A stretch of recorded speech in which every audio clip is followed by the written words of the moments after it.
Cordial saludo, profesor Adrián Arboleda. Hoy tenemos la oportunidad de estar con el profesor Adrián Arboleda, quien es magíster en matemáticas de la Universidad Tecnológica de Pereira, doctor en educación de la Universidad Central de Nicaragua. Bienvenido, doctor Adrián. Muchas gracias, Fernando. Con gusto. Muchas gracias por estar en esta entrevista. Mi nombre es Fernando Andrés Valencia Soto, soy estudiante de la licenciatura en matemáticas de la UNAD. Estoy muy interesado en conocer más sobre los aportes de los egipcios y Euclides de Alejandría a las matemáticas. Entonces, bienvenido, Con doctor. todo gusto. Y para comenzar, me gustaría preguntarle, ¿por qué fue tan importante el sistema numérico que inventaron los egipcios y cómo les ayudó? Bien, mira, la verdad es que antes que nada hay que entender, no solamente en la cuestión de la cultura egipcia, sino en todas las culturas alrededor del mundo y alrededor de la historia, es que la visión de número o de sistema de numeración es una visión de mundo.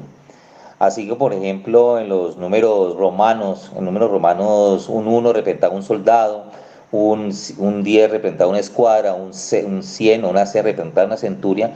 Era porque esos números están asociados a lo más importante que era para los romanos en esa época el ejército, las legiones romanas.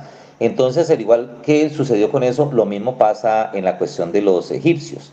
En los egipcios, digamos, para el caso hay que entender que los egipcios eran antes que nada un pueblo constructor, un pueblo esclavista y principalmente un pueblo profundamente religioso, donde el emperador, el faraón como tal, era pues a la vez era Dios y era pues o era Dios o era el hijo de los dioses, el hijo de Ra, del dios Sol. Entonces hay que entender que la cultura egipcia está asociada a los números, a la cuestión de número. Y pues aunque el sistema egipcio no era un sistema en sí posicional como el que nosotros manejamos en los números hindúes o arábicos como los llamamos, no era un sistema posicional, pero sí era un sistema en base 10 que les permitía pues, representar cantidades grandes y también cantidades pequeñas. Y eso les permitió obviamente hacer cuentas en cuanto a esclavos, en cuanto a materiales de construcción para dirigir grandes proyectos no solamente religiosos, porque las pirámides era un asunto meramente religioso, que era la tumba del emperador, era la tumba del faraón. Entonces, igualmente todo lo que se construyó en Egipto, digamos los canales de riego para la canalización del río Nilo, tuvo que ver necesariamente con ciertas medidas que involucraban pues obviamente elementos de medición en base 10. Esa es la razón principal del sistema de numeración egipcio, al igual como siempre dije, igual que los romanos, igual que otras culturas, es un sistema numérico que tiene que ver con la visión de mundo que había en ese momento. Ah, ok, profesor, gracias por aclararnos esta parte tan importante, pues nos especificó cómo este sistema en base 10 les ayudaba en su vida cotidiana y también estos sistemas numéricos que fueron de suma importancia en la antigüedad y que hoy en la actualidad también los podemos utilizar. Otra inquietud Claro que sí. que me surge es que, teniendo en cuenta todo esto, cómo los egipcios manejaban un tema tan importante como las fracciones y por qué era tan útil para ellos. Bien, al igual que hablamos ahorita de las cantidades grandes y grandes cantidades pequeñas, también era igualmente útil el hecho de las fracciones, pero he entendido esto de la medición de los conmensurables, lo que más adelante se conoció como los números racionales.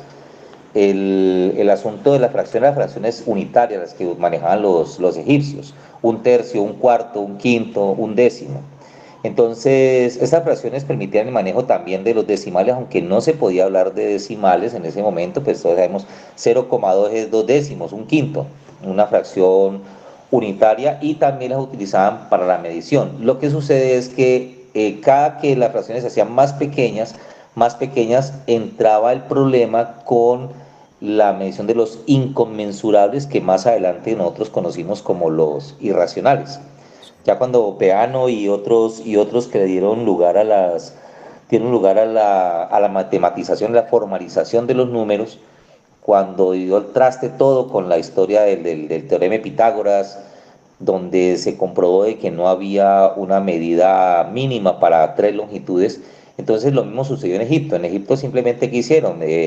Ignoraron básicamente los inconmensurables, lo irracional, y trabajaron pues básicamente con fracciones de tipo unitario, de tipo unitario. Ah, ok. Gracias, profe, por esa aclaración. Pues hoy en día las fracciones las utilizamos en muchos contextos, prácticamente en nuestra vida cotidiana, y ha servido mucho también para la economía y el comercio del sistema mundial. Ahora, me gustaría preguntarle dentro de sus conocimientos por qué los egipcios o cómo los egipcios usaron o construyeron las pirámides y por qué eran importantes las matemáticas en su religión. Pues bien, principalmente lo que decía ahorita es que Egipto era un pueblo profundamente religioso porque no tenían como tal un dios, tenían dioses invisibles, pero tenían un dios visible que era el faraón. El faraón era Ra en la tierra, el dios Sol, que en otra época pues también el dios Atón, que era el disco solar. Entonces la construcción de una pirámide está asociado profundamente a la cuestión religiosa. Obviamente, para la construcción de pirámides necesitaban conocimientos de trigonometría. Existió, aunque no con la nominación que nosotros conocemos ahora, una aproximación al número pi, que lo manejaron, que era el cociente entre la circunferencia y el radio de un círculo. Manejaron también la razón áurea, perdón, que es, pues hoy lo sabemos que es 1 más raíz cuadrada de 5 dividido 2, que es el elemento básico que tomaron algunos artistas para definir la belleza matemática, la cuestión de las proporciones. Entonces manejaron, aunque no lo conocían como tal, que eran números inconmensurables e irracionales como lo son pi y la razón áurea. Entonces todos estos números están asociados también, el número pi, y no solamente el número pi, sino la medición de ciertos ángulos. Necesitan básicamente conocimientos de trigonometría que pues había de forma paralela, había el conocimiento en la Grecia clásica, en la época después de la fiebre jónica y de los grandes sabios, de los 7 sabios de Grecia, Tales de Mileto y toda su corte, de igual manera. Qué bien, qué interesante, profe, todos estos conocimientos y técnicas que utilizaron. Yo creo que con esto ya nos queda explicado a muy grandes rasgos lo que fue entonces el diseño y la construcción de las pirámides y también cómo esta relación entre las matemáticas y sus creencias religiosas se vio pues fundamentado precisamente por los números.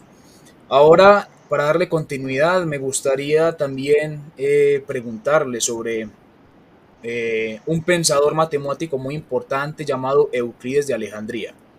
Primero, Euclides. entonces pasando a Euclides, ¿qué tan importante fue el libro Elementos de Euclides para la geometría y cómo se enseñaba? Bien, pues el libro de los elementos, pues fue primero que todo la primera gran formalización del pensamiento matemático, de donde entró ya el rigor como tal, principalmente pues en los métodos de demostración. Es tal vez después de la Biblia, tal vez por muchos años, hasta hace unos 50 años, el segundo libro más reproducido y más vendido en la historia de la humanidad, y eso da mucho que decir. Es el primer tratado formal, antiguo de la geometría y de la estandarización de los métodos de demostración, porque no había una estandarización antes de Euclides, no solamente antes de Euclides, antes de los elementos, y que también prácticamente hasta ese momento, pues obviamente estamos en Alejandría, donde el gran cúmulo de la ciencia y del saber está depositado pues en la biblioteca de Alejandría, que desafortunadamente pues pereció en un incendio. Pero los elementos reunían, la obra de los elementos de Euclides reunían todo el pensamiento matemático hasta ese momento de la humanidad. Entonces, al fin y al cabo, Euclides, en palabras simples, significa geometría. Entonces, ¿cómo Geometría. explicaría usted el método de Euclides? ¿Cómo explicaría usted el método de Euclides para demostrar cosas en geometría y por qué son tan importantes? Pues no solamente en geometría, el método Euclides permeó todo lo que la matemática vino después, en el álgebra, en la trigonometría, en el álgebra abstracta también, en el álgebra abstracta, el rigor. Euclides fue el primero que estableció el rigor en las demostraciones. Pues obviamente, digamos, todo este universo de las matemáticas, no necesariamente del universo de matemáticas, en general en todas las ciencias debe haber una base. Usted no puede demostrar un teorema, un corolario, no puede demostrarlo si no hay una base axiomática. Entonces Euclides, que estableció pues estos postulados que son muy conocidos, los postulados de Euclides, que era cierta cantidad de postulados, después con el tiempo pues se disminuyeron porque se condensaron en algunos.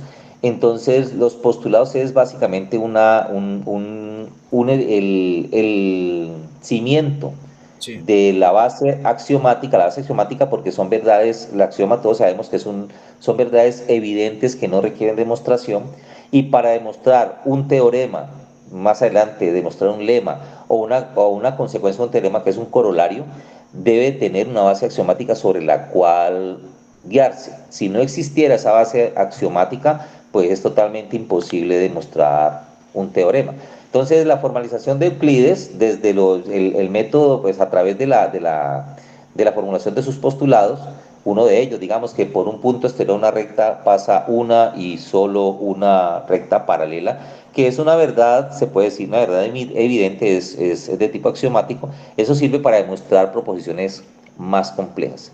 El rigor de Euclides está en aceptar unas verdades evidentes como axiomas, y a partir de esas verdades evidentes se demuestran teoremas o proposiciones más complejas. ok, Entonces, profesor. Profesor, entonces se entiende muy bien que una cosa es tener conocimientos y otra cosa es enseñarlos. Según Euclides y según su conocimiento sobre Euclides, ¿cómo ha influido la forma de pensar lógica y sistemática de Euclides en la matemática y su enseñanza?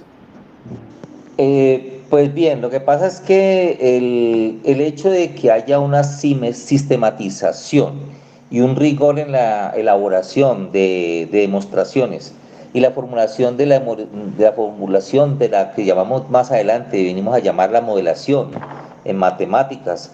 La modelación ahora en matemáticas, pues obviamente tiene otros elementos más grandes, como los modelos con ecuaciones diferenciales parciales, ecuaciones diferenciales ordinarias, ecuaciones diferenciales de orden topológico. Todo este asunto lleva a que el pensamiento lógico, como nosotros sabemos que el pensamiento lógico precede al pensamiento matemático, porque primero somos lógicos antes que matemáticos, eso deriva en el hecho de que, digamos, nosotros que somos docentes sabemos que en matemáticas, digamos, en la matemática que exige, digamos, el Ministerio de Educación Nacional en Colombia, tiene unos elementos que son unas competencias básicas, que son primero la interpretación, en un segundo nivel está la formulación y la ejecución, y en un tercer nivel está la argumentación. Entonces esa formulación, esa rigurosidad que tuvo Euclides, lleva a que también vaya relacionado con la enseñanza matemática, con la cuestión de la conceptualización matemática, que se hacen evidentes en el mismo acto de enseñar. Gracias, profe. Profe, yo creo que con esta explicación de esta reseña de la historia de las matemáticas a través de la civilización egipcia y de este gran personaje Euclides, nos queda muy claro. Ha Muchas sido gracias. un placer hablar con usted y aprender más sobre esos temas tan fascinantes. No sé si hay algo que le Igualmente. gustaría acotar. No, pues de todos modos acotar, finalmente pues es un enorme placer no recordar de dónde venimos, Sí, la historia de las grandes civilizaciones, que todas las civilizaciones crecieron alrededor de la ciencia, principalmente la matemática. La gente habla de la filosofía como la madre de las ciencias. Para mí la madre de las ciencias es la matemática. La filosofía plantea problemas, pues la matemática va un paso más adelante, crea los elementos para que después otras ciencias tengan de dónde tomar, así como, digamos, cuando Albert Einstein planteó la teoría de la relatividad, y cuando Stephen Hawking habló de la radiación de Hawking, de los agujeros negros y todo eso, hubo necesidad de crear una matemática que iba más allá de lo que la ciencia iba. Entonces, cuando la ciencia va avanzando, va tomando la matemática que ya existe, ya existe. Entonces, el hecho de recordar culturas como la egipcia, como la griega, como la cultura, incluso la cultura hindú, los chinos, eso nos hace entender la importancia de esta rama que tanto amamos.